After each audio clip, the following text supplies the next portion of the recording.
Hey y'all, welcome to Kamira's Kitchen. I hope you all have had a wonderful holiday, and I'm going to show you guys how to use some of the leftover turkey and maybe even some of the other leftover ingredients from Thanksgiving to make a delicious soup. Now, something about leftovers is that I don't always want them to taste exactly like Thanksgiving. I want there to be a little something different, and so I'm going to give you a soup option that I think does that. Also, if you don't have leftover turkey, this can also be made with a rotisserie chicken and will taste absolutely delicious. Now, something about me is that, honey, I'm going to get almost all the meat off them bones, okay? So I have some bones left over from some turkey that I ate, and y'all, I scraped them good, okay? But I'm going to use them for this soup. Now, I actually did have a carcass, but my daddy came and he took that carcass because he wanted to make some soup too. I'm going to take the turkey wing bones as well as the drumsticks and just some random thigh bone, and I'm going to use that, add a little water and some random vegetables and herbs, and I'm going to pressure cook this for 20 minutes just to extract a really nice bone broth that's going to give a really good flavor. And I also have some more broth left over that I've made just from other turkey parts, and I'm going to combine it with this. Now, of course, if you're using rotisserie chicken, then you can use the carcass and you can make up a really good bone broth. It's going to make it super rich. Now, I know all of y'all have some onions, some celery, and some carrot left over from the holidays, so go ahead and chop those up. They're going to add good flavor to this soup.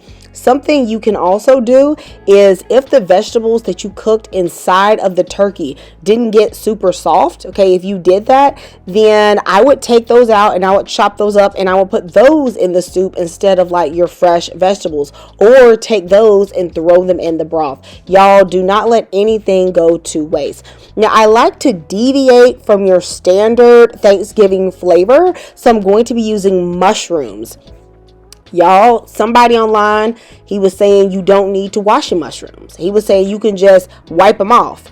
Baby, I know mushrooms are porous, but honey, you got to wash some things off, because if you knew the compost they was growing in, honey, you would wash them good every time. Now, I'm going to use about 8 to 10 ounces of mushrooms, and I'm going to cut the larger ones into slices, and the ones that are small, I'm going to just cut them like into fourths.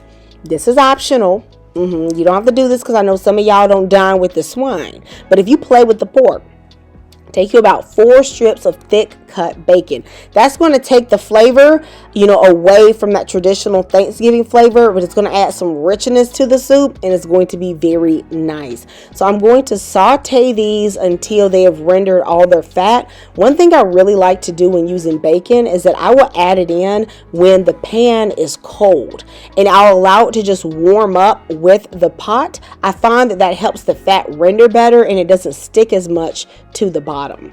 And don't you dare commit the unpardonable sin of removing all that bacon fat. Why else would you use bacon if you're not trying to use the bacon fat? Okay, make it make sense. So go ahead and leave that in there, and then add in all of your veggies plus your mushrooms, and you are going to saute them in that delicious bacon fat. Now, if you don't play with the pig, then instead of rendering that bacon, you can add about 2 tablespoons of butter or 2 tablespoons of olive oil.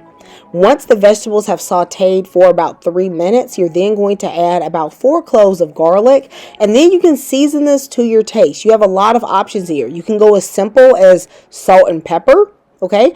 But I like to add a little bit of chicken bouillon, a little salt, a little pepper, as well as a bit of salt-free Cajun seasoning, maybe a little Creole seasoning, or even lemon pepper would be really nice in this. So I'm going to drain off my bone broth, and then I'm going to stick the turkey drumsticks straight in the pot. I'm also going to add a bit of Parmigiano Reggiano rind. I have it left. It makes a really good stock, and I'm also going to put in 3/4 of a cup of a wild rice blend.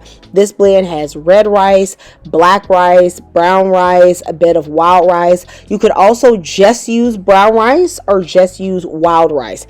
I do not suggest using white rice for this because it's going to, I just feel like it's a little bit more mushy, and so I definitely prefer to use a rice with a hull on it.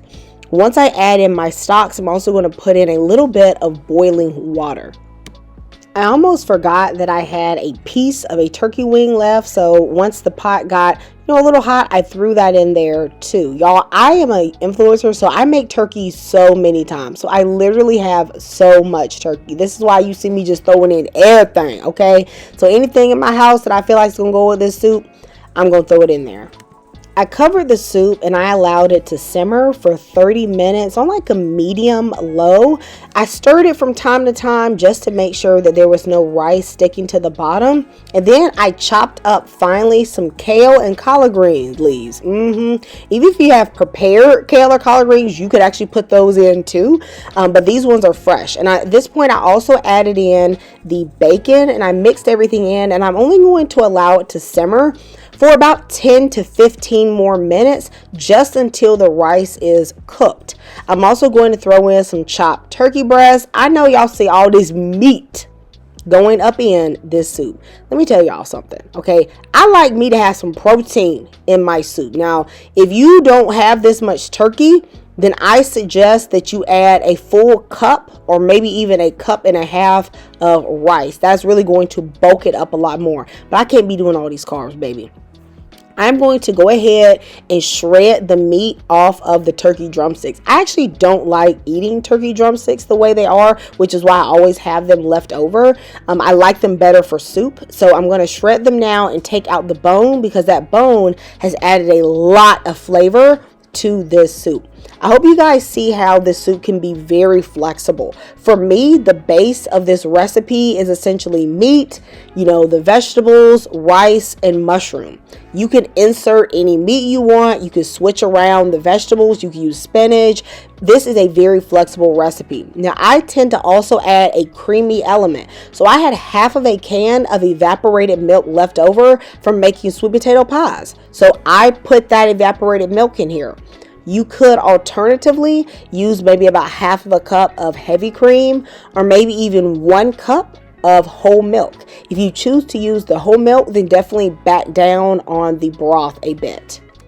Be sure to add your milk near the end of the cook times and cut the eye off just so that it doesn't curdle. I adjusted my seasonings to taste. I also put in a little bit of lemon juice and some brown gravy. Y'all had some giblet gravy left. I threw that in there too. It's just going to make it richer. Honey, don't throw nothing away. Just put it all in this soup, okay? And I promise you it's going to get a good flavor. I stirred it up and I just let it sit for a few minutes just so that all the flavors would melt together. And y'all, this soup is so delicious.